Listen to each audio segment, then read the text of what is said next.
Hey guys, तो आज हम एक्सप्लेन करने वाले हैं चीफ ऑफ वॉर, जो कि एप्पल की अब तक की सबसे बेस्ट सीरीज है। ये कहानी है 200 शताब्दी पहले की, जब आदिवासी लोग धरती पर शिकार करके अपना जीवन यापन कर रहे थे। इनकी लैंग्वेज काफी डिफरेंट होती है और ये बड़ी बड़ी शार्क मछलियों का शिकार भी कर लेते हैं। यहाँ के जो लोग होते हैं वो जंगलों में बिना कपड़ों के ऐसे ही घूमते रहते हैं। एपिसोड के स्टार्ट होते ही हमें पता चलता है कि इन पहाड़ों के अंदर 4 कबीले के लोग रहते हैं और उन 4 कबीलों के नाम होते हैं माहू, ओहाऊ, काऊ और हवाई। इनमें जो सबसे बड़ा कबीला है वो है हवाई कबीला। पहले ये चारों कबीले एक साथ में रहा करते थे, लेकिन इनके बीच में लड़ाई होने की वजह से अब ये अलग अलग रह रहे हैं। काफी टाइम गुजर जाने के बाद में एक भविष्यवाणी हुई, जिसमें बताया गया कि जब धूमकेतु दिखाई देगा तो एक योद्धा इन चारों कबीलों को एक करने के लिए आएगा। कुछ देर बाद में हम अपने लीड हीरो को देख पाते हैं, जिसका नाम है कोययाना, जो कि अपने परिवार के साथ में नाव लेकर बाहर शिकार के लिए निकले हुए थे। अब कोययाना शिकार करने के लिए पानी में कूदता है और थोड़ी देर में ही उसे एक शार्क दिखाई दी जाती है। जैसे ही वो शार्क मछली कोययाना की तरफ आती है तो कोययाना उसके ऊपर फंदा डाल देता है और उसके पंख को पकड़कर तैरने लगता है और आखिर में एक केमिकल का यूज करके उस शार्क मछली को पकड़ लेता है। अब ये जोखिम भरा काम करके वापिस अपने घर पर लौट आते हैं। इनका कबीला काफी बड़ा होता है, जो काऊ नाम से रिप्रेजेंट होता है। काययाना के पिता की तरह काययाना भी एक महान योद्धा है, लेकिन इसके पिता पहले ही एक युद्ध में मर चुके हैं। कायलाना की एक पत्नी है और वो अपने भाइयों के साथ में मिलकर रहता है। तभी इन सभी को एक भोंपू की आवाज सुनाई देती है, तो ये जल्दी से समुद्र किनारे चले जाते हैं, जहाँ पर माऊ कबीले के लोग काययाना को बुलाने के लिए आते हैं। कहते हैं कि हमारे कबीले को तुम्हारी जरूरत है और तुम्हें हमारी मदद करनी ही होगी, क्योंकि वैसे भी तुमने हमारी मदद करने का वादा किया था। अब काययाना थोड़ी बातचीत करने के बाद में इनके साथ में चल देता है। माऊ कबीले का राजा होता है काईकेली, जिसकी पूरी सेना युद्ध की प्रैक्टिस कर रही होती है। अब यहाँ पर काययाना को राजा से मिलने से पहले एक आदमी से मुकाबला करना होगा, तो काययाना बिना किसी झिझक के इसके लिए तैयार हो जाता है और वो बड़ी बहादुरी से उन भालों से बचते हुए उस आदमी को डिफीट कर देता है। अब कायलाना की हिम्मत को देखकर राजा उसके पास में आता है और इससे कहता है कि तुम्हारे पिता पहले हमारे लिए ही युद्ध करते थे, यानी कि कोययाना पहले इसी राज्य में रहा करता था, लेकिन वो अब अपनी फैमिली के साथ में कुआऊ राज्य में रहता है। अब जैसे ही कोययाना यहाँ बुलाने का रीजन पूछता है कि मुझे यहाँ पर क्यों बुलाया है, तो यहाँ के लोग बताते हैं कि हमारे राज्य पर बहुत बड़ा खतरा मंडरा रहा है। ओहाऊ कबीला हमसे युद्ध करना चाहता है और हमारी जमीन को हथियाना चाहता है। काययाना कहता है कि युद्ध से केवल निर्दोषों की जान ही जाएगी। अब काल के लिए राजा काययाना को मनाने के लिए काफी तरीके आजमाता है। वो कहता है कि एक भविष्यवाणी हुई थी जिसमें कहा था कि एक युद्ध आएगा और इन चारों कबीलों को एक कर देगा, और वो युद्ध और कोई नहीं बल्कि तुम ही हो। अब काल के लिए काययाना को एक जगह पर लेकर जाता है जहाँ पर उसके पिता की अस्थियां रखी हुई थी। इनके बारे में काल के लिए बताता है कि ओहाऊ कबीले के लोग इनके बारे में बहुत ही गंदा संदा बोल रहे थे।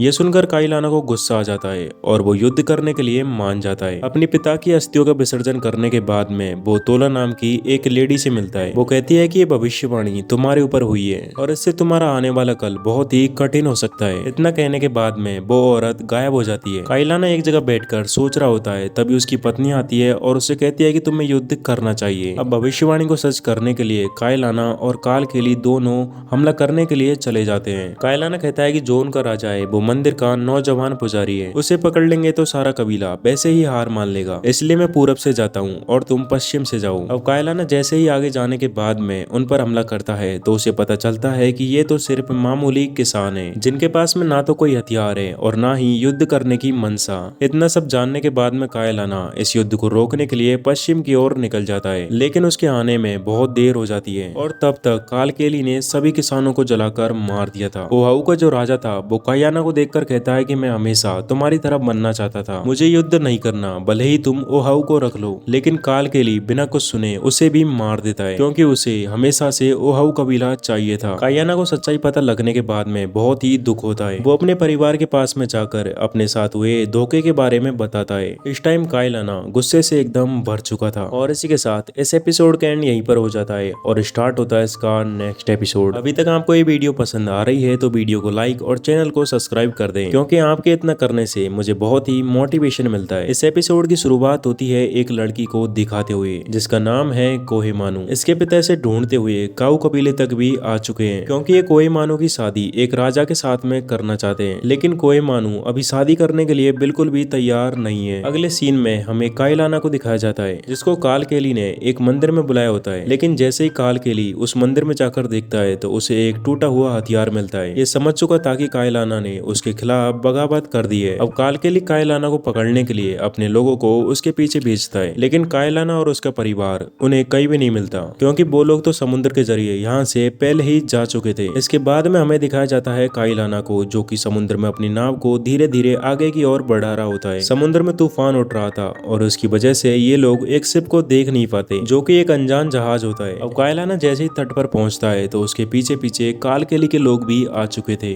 लेकिन कायलाना उन्हें अपनी ओर उलझाकर अपने पीछे पीछे ले जाता है। यहाँ पर कायलाना की फैमिली समझ चुकी थी कि उन्हें यहाँ से निकलना चाहिए, क्योंकि कायलाना इतना बहादुर है कि सब कुछ अकेला ही संभाल लेगा। कालकेली के लोग उसका पीछा करते करते काफी दूर पहुंच चुके थे, लेकिन घने जंगल आने के बाद भी वो उसका पीछा करना नहीं छोड़ते। तभी हम देख पाते हैं एक अंग्रेजी जहाज को। ये कल रात वाला ही शिप होता है जो कि घंटियां बजा रहा था। ये जहाज होता है पैलेस्टीन का और ये लोग पहले भी यहाँ पर आ चुके हैं। इधर कोई मानू उलझन में आकर समुद्र किनारे टहल रही होती है। तभी उसे तोला नाम की भाई औरत मिलती है। तो कोई मानू उससे पूछती है कि मुझे अब क्या करना चाहिए। तो तोला कहती है कि तुम्हारे पास बहुत जल्द ही एक योद्धा आने वाला है, लेकिन तुम्हारी वजह से कुछ ऐसा होगा जिसकी वजह से ये दुनिया टूट जाएगी और उससे देवताओं को भी डर लग रहा है। इधर कायलाना भागते भागते अब थक चुका था और उसके सिर पर चोट भी लगी हुई थी। तभी उसे एक सुअर दिखाई देता है, जिसे कायलाना उठाकर दूर फेंक देता है। तभी कालकेली के लोगों का ध्यान भटकने की वजह से कायलाना यहाँ से दूर चला आता है। ये जिस गुफा में आकर छुपा होता है वहाँ पर कोई मानू रह रही होती है। कायलाना के सारी बातें बताने के बाद में कोई मानू उसका इलाज भी करती है। ये कहती है कि मेरी माँ कालकेली की बहन है, लेकिन मेरा जन्म इन गुफाओं में ही हुआ और इन गुफाओं में ही मैं रहती हूँ, यानी कि हमारी स्थिति एक जैसी है। अगर तुम मेरे साथ में चलना चाहो तो चल सकते हो। मैं हवाई में जाऊंगी, जहाँ पर मेरे पिता तुम्हें और तुम्हारे परिवार को सुरक्षा प्रदान कर देंगे। अभी समुद्र में हमारा एक शिप इंतजार कर रहा होगा। ये लोग जैसे ही नाव की ओर जा रहे होते हैं तो रास्ते में अंग्रेजी लोग मिलते हैं, जो कि कायलाना पर बंदूक तान देते हैं। लेकिन यहाँ पर कायलाना को पता नहीं होता कि बंदूक क्या चीज होती है, इसलिए वो बेखौफ होकर इनके सामने खड़ा होता है। तभी कायलाना अपना चाकू निकालता है और जोर से फेंक कर एक आदमी पे मारता है, जो कि कालकेली का ही आदमी था। ये सब देखने के बाद में अंग्रेजी लोग इन्हें यहाँ से जाने देते हैं। आगे जाने के बाद में कायलाना कायमानू को एक चीज देकर कहता है कि तुम मेरे परिवार के पास में जाओ और उनसे कहना है कि वो चिंता ना करे, मैं उनके पास में लौट आऊंगा। तो कायमानू ऐसा ही करती है। एंड अब जैसे ये यहाँ से जा रहे होते हैं तो एक अंग्रेजी आदमी को ये अपने साथ में ले जाते हैं, क्योंकि वो अपने ग्रुप से बिछड़ चुका था। कुछ टाइम गुजरने के बाद में कालकेली के लोग कायलाना को ढूंढ ही लेते हैं, लेकिन इनसे लड़ाई करने के बाद में एक आदमी को लेकर खाई में कूद जाता है। एंड जैसे ही कायलाना की आंखें खुलती है तो वो एक शिप के अंदर होता है। वो कहते हैं कि यहाँ पर तुम सेफ हो, यहाँ पर तुम्हें कोई भी कुछ नहीं करेगा। लेकिन कायलाना को इनकी भाषा समझ में नहीं आती और वैसे भी ये इनके आइलैंड से बहुत ही दूर आ चुके थे। इसी के साथ इस एपिसोड का एंड यहीं पर हो जाता है और स्टार्ट होता है इसका नेक्स्ट एपिसोड। इस एपिसोड के स्टार्टिंग में हमें पता चलता है कि कायलाना उन जहाज वाले आदमियों के साथ में एक नई जगह पर आ चुका है। ये जगह होती है अलास्का और अब इन्हें 1 साल बीत चुका है। टोनी उसके साथ में होता है, जिसने अभी तक उसको बंदूक चलाने से लेकर शिकार करने से लेकर सब कुछ सिखा दिया है। साथ ही कायलाना थोड़ी थोड़ी इंग्लिश भी बोलना सीख चुका है। इधर कालकेली सभी पर 1 साल उसे अत्याचार कर रहा होता है। उसने किसानों को जला दिया था। इसकी वजह से लोगों में धीरे धीरे आक्रोश फैल रहा होता है। कुछ लोग तो उसको मारने का फैसला भी कर देते हैं। ये लोग प्लान बनाते हैं कि उनके खाने में जहर मिला देंगे और सारा काम ही खत्म हो जाएगा। कालकेली जो कि लोगों की हड्डियों से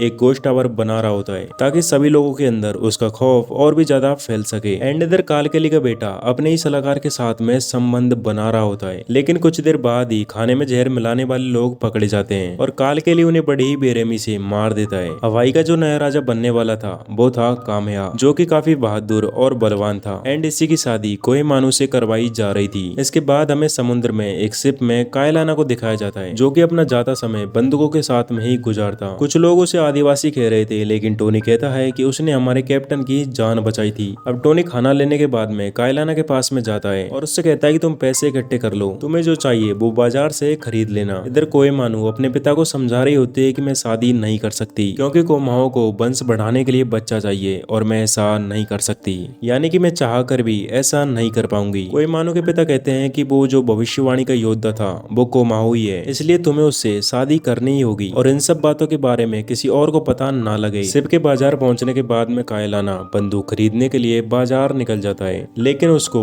इतने पैसों में कुछ भी नहीं मिलता। तभी एक आदमी उसे ऐसे देखकर हंसने लगता है, क्योंकि उसने कपड़े भी सबसे अजीब तरह के पहने थे। तो कायलाना उस आदमी को बहुत ही गंदा मारता है। एंड तभी एक लेडी आती है और उसे अपने साथ में लेकर जाती है। वो कहती है कि तुम्हें जो भी चाहिए वो मैं दिलवाऊंगी। अब इसके लिए वो औरत एक आदमी को हथियार देने के लिए मना लेती है। टोनी के शिप का एक आदमी आइलैंड की बातों को किसी किसी और को बता रहा होता है कि वो वहाँ पर जाकर सबसे पहले कब्जा कर ले और उसके बाद वो वहाँ का राजा होगा। इधर कोई मानू की शादी हो रही होती है, जहाँ पर सारे रीति रिवाज करने के बाद में दोनों को एक झोंपड़ी के अंदर छोड़ दिया जाता है और वहीं से पूरा गाँव उनको देख रहा होता है, यानी कि ये सब देखने की इनकी रस्म होती है। एंड साथ में एक औरत बच्चे के लिए मंत्र जाप भी कर रही होती है। ये दोनों शुरू हो जाते हैं और सभी नजारे का लुत्फ उठाते हैं और इस तरह इनकी शादी संपन्न हो जाती है। इधर टोनी नोटिस कर लेता है कि उनके जहाज का आदमी किसी और को उनकी सीक्रेट बातों को बता रहा है। जैसे ही टोनी पता करने के लिए उसके पीछे जाता है तो उस आदमी के लोग वहाँ पर आ जाते हैं और टोनी को पकड़ लेते हैं। मार्ले कहता है कि मैं इन सभी को उस आइलैंड पर लेकर जाऊंगा। एंड तभी ये लोग टोनी को बहुत जोर जोर से पीटने लगते हैं, जिसकी वजह से वो बेहोश हो जाता है। और इसी सस्पेंस के साथ इस एपिसोड का एंड यहीं पर हो जाता है। अब आप कमेंट करके बताओ कि आपको ये एपिसोड कैसे लगे और इसके अगले एपिसोड के लिए एक्साइटेड हो या नहीं। इसके जो अगले एपिसोड है आपको जल्दी देखने को मिलेंगे। बेल आइकन को ऑल पर सेट कर लेना ताकि जब भी वीडियो रिलीज हो तो आपको नोटिफिकेशन मिल जाए। मिलते हैं आपसे नेक्स्ट वीडियो में। Good bye.